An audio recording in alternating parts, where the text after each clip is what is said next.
अस्सलाम वालेकुम नाज़रीन इकराम। सरज़मीन शाम से मुताल्लिक़ क़यामत से पहले पेश आने वाले वाक़यात जो अहादीस मुबारका में मज़कूर हैं, उनके तज़किरे पर मुश्तमिल ये सीरीज़ हमारी जारी है।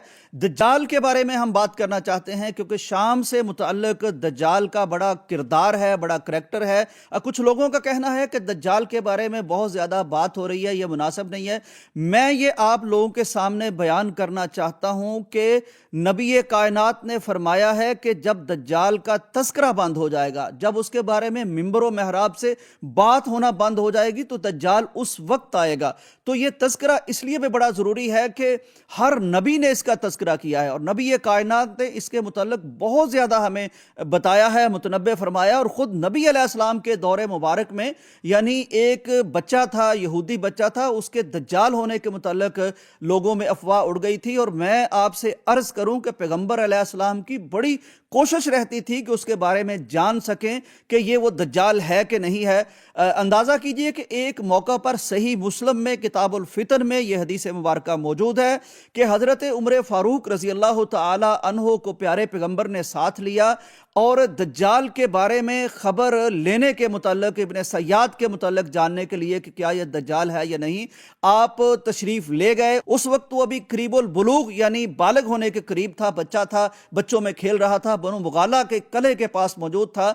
नबी अलैहिस्सलाम वहाँ पहुँचे तो बिल्कुल उस अंदाज़ा नहीं हो सका, यहाँ तक कि पैगंबर अलैहिस्सलाम ने जाके उसकी पुश्त पर हाथ मारा, तब वो पलटा और उसने देखा कि मेरे पीछे नबी अलैहिस्सलाम मौजूद हैं। आप सल्लल्लाहु अलैहि वसल्लम ने उससे पूछा कि क्या तू मानता है कि मैं अल्लाह का रसूल हूँ? उसका जवाब क्या था? कहने लगा कि मैं ये मानता हूँ कि आप उम्मीयीन यानी अरबों के नबी हैं। नबी अलैहिस्सलाम ने उससे पूछा कि तुम्हें क्या नजर आता है? उसने कहा कि मेरे पास एक सच्चा और एक झूठा आता है। तो नबी अलैहिस्सलाम ने ये उस मौके पर जानने के लिए, आजमाइश के लिए उससे पूछा कि मैंने अपने दिल में एक बात सोची है, तुम कोशिश करके मुझे बताओ कि मैं क्या सोच रहा हूँ। नाज़रीन इकराम, आप हैरान रह जाएंगे कि नबी अलैहिस्सलाम ने अपने दिल में जो बात सोची थी वो कुरान मजीद की सूरह दुखान का नाम था, यानी धुआं। तो वो कोशिश करता रहा, यहां तक कि उसके मुंह से दुख दुख के अल्फाज निकले, लेकिन अल्लाह ने उसे कुदरत नहीं दी कि वो पूरा नाम ले सकता। चुनांचे नबी अलैहिस्सलाम ने फरमाया कि तुम पर फिटकार हो, यही तुम्हारी औकात है, इससे आगे तुम नहीं बढ़ सकते। एक और मौका पर सहाबी रसूल बताते हैं कि मदीना के रास्ते पर अल्लाह के नबी के साथ हज़रत अबू बकर सिद्दीक भी मौजूद थे, हज़रत उमर फ़ारूक भी मौजूद थे। और फिर एक दफ़ा इससे टाकरा हो गया, सामना हो गया इब्ने सय्याद से। तो नबी अलैहिस्सलाम की जुस्तजू, तशवीश, फ़िक्रमंदी, यहाँ भी आपने उससे एक मुकालमा किया। आपने इब्ने सय्याद से पूछा क्या तुम मुझे नबी मानते हो? उसकी जुर्रत देखिए कि उसने इसका जवाब उल्ट दिया। नबी अलैहिस्सलाम से पूछने लगा कि क्या आप मुझे नबी मानते हैं? नबी अलैहिस्सलाम ने फरमाया मैं अल्लाह के भेजे हुए नबियों पर ईमान लाता हूँ, रसूलों पर ईमान लाता हूँ, किताबों पर ईमान लाता हूँ। तब नबी अलैहिस्सलाम ने पूछा कि तुम्हें क्या नजर आता है? वो कहने लगे मुझे पानी पर एक तख्त नजर आता है। नबी अलैहिस्सलाम ने फरमाया कि ये शैतान का तख्त है, तुम शैतान को देखते हो। हजरत उमर फारूक रजी अल्लाह तआला अन्हो ने नबी अलैहिस्सलाम से इजाजत भी मांगी थी कि प्यारे पैगंबर, ये मैं इसका किस्सा ही तमाम करता हूँ, इसकी गर्दन उड़ा देता हूँ।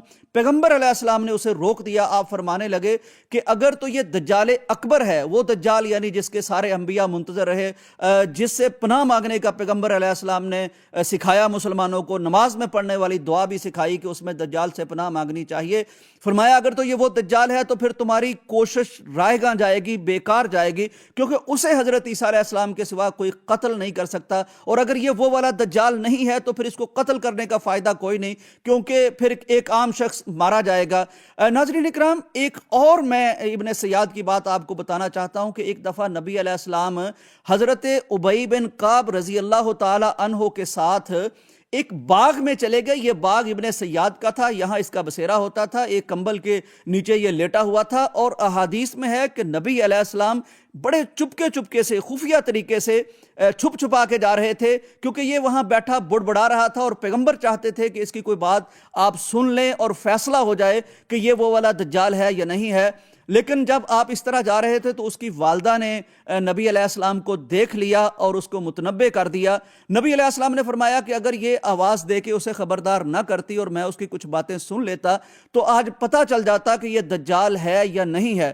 حضرت سعید خدری رضی اللہ تعالیٰ عنہ بیان کرتے ہیں کہ ایک دفعہ مدینے سے مکے کی طرف ہم گامزن تھے، کافی سارے لوگ تھے ہم، تو ہوا یہ کہ ابن سیاد بھی ہمارے ساتھ تھا۔ پھر ایک جگہ ہم نے پڑاؤ ڈالا، لوگ ظاہر ادھر ادھر بیٹھ گئے، بکھر گئے، اور ہوا یہ کہ یہ ابن سیاد جو تھا یہ میرے پاس بیٹھ گیا، اور مجھے تو بڑا اس سے خوف محسوس ہونے لگا، جو اس کے بارے میں باتیں مشہور تھی کہ دجال ہے یا کیا ہے۔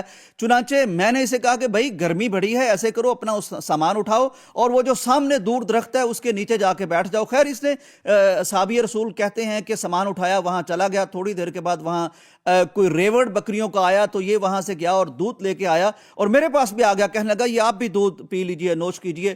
تو مجھے چونکہ اس کے بارے میں جو ایک کیفیت بنی ہوئی تھی تو میں نہیں چاہتا تھا کہ میں اس کے ہاتھ سے کوئی چیز لے کے پیوں، چنانچہ میں نے پھر کہا کہ نہیں گرمی بڑی ہے اور دودھ بھی گرم ہے تو میں اس کو پینا نہیں چاہتا۔ پھر یہ میرے پاس بیٹھ گیا اور بیٹھ کے کہنے لگا کہ دیکھو میرے متعلق بڑی باتیں مشہور ہیں، ایسی ایسی باتیں مشہور ہیں کہ میرا دل چاہتا ہے میں اپنے آپ کو ختم ہی کر لوں۔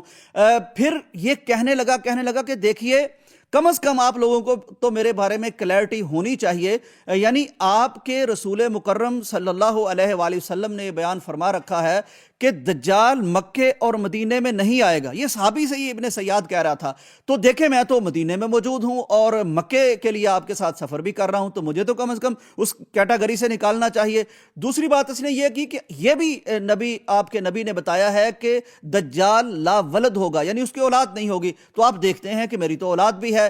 اب صحابی رسول کہتے ہیں کہ اس کے متعلق میرا ذہن جو ہی تھوڑا سا مطمئن ہونے لگا کہ واقعتاً یہ جو باتیں کر رہا ہے، یہ جو دلائل دے رہا ہے وہ ہیں تو ٹھیک، تو اس کے آگے اس نے پھر ایک مشکوک بات کر دی، کہنے لگا لیکن میں یہ جانتا ہوں کہ دجال کہاں موجود ہے، وہ کس حال میں ہے، وہ کس جگہ موجود ہے، یہ بات اس نے کر دی۔ یعنی جو ہی کلیئر ہونے لگا تھا معاملہ تو پھر اس نے ایک مشکوک بات کر دی۔ تو بہرحال اس کا اسی طرح کا معاملہ تھا، یہ کبھی بہت غصے سے پھول بھی جاتا تھا اور اس کے پاس جن اور شیطان بھی آتے تھے، سچی جھوٹی اس کو خبریں دیتے تھے، تو اس کا اسی طرح کا معاملہ تھا۔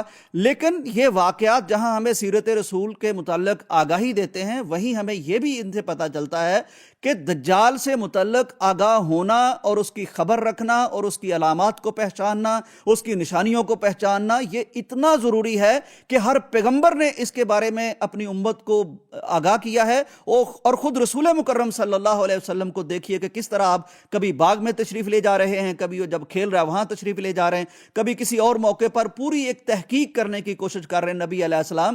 تو اس کا مطلب ہے کہ ہمارے نبی چاہتے ہیں کہ آپ اپنی امت کو اس کے بارے میں پوری طرح بتا دیں۔ تو یہ تو خیر اس سوال کا جواب ہوا کہ ابن سیاد کے متعلق اس کا جب شبہ تھا دجال ہونے کا تو پیغمبر کی ایفرٹس کیا تھیں، آپ کی مساعی کیا تھیں، لیکن اصلی دجال سے بھی نبی علیہ السلام کے ایک صحابی کی براہ راست ملاقات ہوئی ہے، اس سے بات بھی ہوئی ہے۔ انشاءاللہ اگلے ایپیسوڈ میں ہم اس پر بات کریں گے۔ اجازت دیجیے، اللہ حافظ۔